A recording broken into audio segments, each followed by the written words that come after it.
Господине, бихте ли се представили? Казвам се Невен Любенов Трифонов. Откъде сте ви? Селото Ученица. Да. Преди колко време съм ви преглеждал? Преди 2 месеца. Преди 2 месеца. Вие на лекар не бяхте ходили или бяхте ходили? Ходих на личния си лекар, но той ми обърна така леко внимание.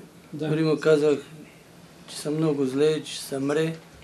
Нищо да вика няма, това е някакъв вирус. А аз пребледнях, посивях, дори очите ми пожълтяха. Да. И ми изписаха някакви лекарства, къде не ми помогнаха нищо и бях принуден за тая идисова диагностика да дойда и да разбера какво става с организма ми. Дойдохте тук при мене? Да, дойдох. Прегледахте ме, приехте ме и на прегледа ми открихте някои заболявания, където не съм ги знаел. Какво открихме на прегледа? На преглед открихме, че слъчката ми е пълна с камъни. Камъни имам в бъбриците. Да.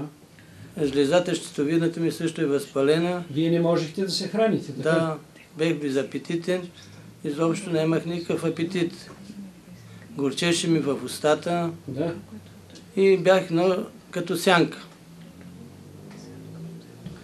Така. Дадох ви билките? Да, дадохте ми ги. Стриктно спазих диагнозата, която ми казахте. Лечението го проведох по вашите указания и съм доволен. Не говори. Всичко това го записва камера. Дай го там.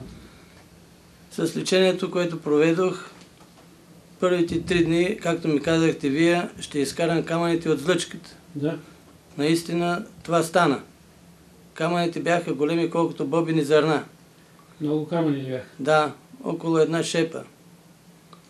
Зелени на цвят. След като ги изкарахте, така как се почувствах? Още на 3-я ден вечерта се почувствах жизнен и добих апетит. Дори исках на съпругата да ме опече месо на скара, на въглен. Да.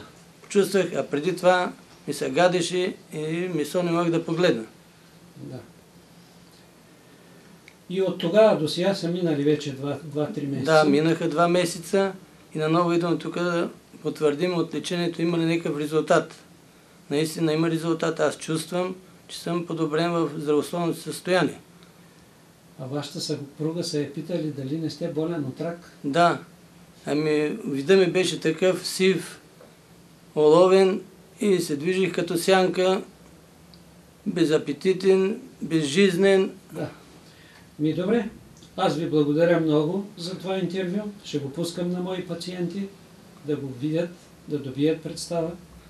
И аз съм благодарен за вашето лечение и дори който ме попита и му казвам, че съм много доволен от това лечение и насърчавам други пациенти да идват тук и да станат доволни като мен.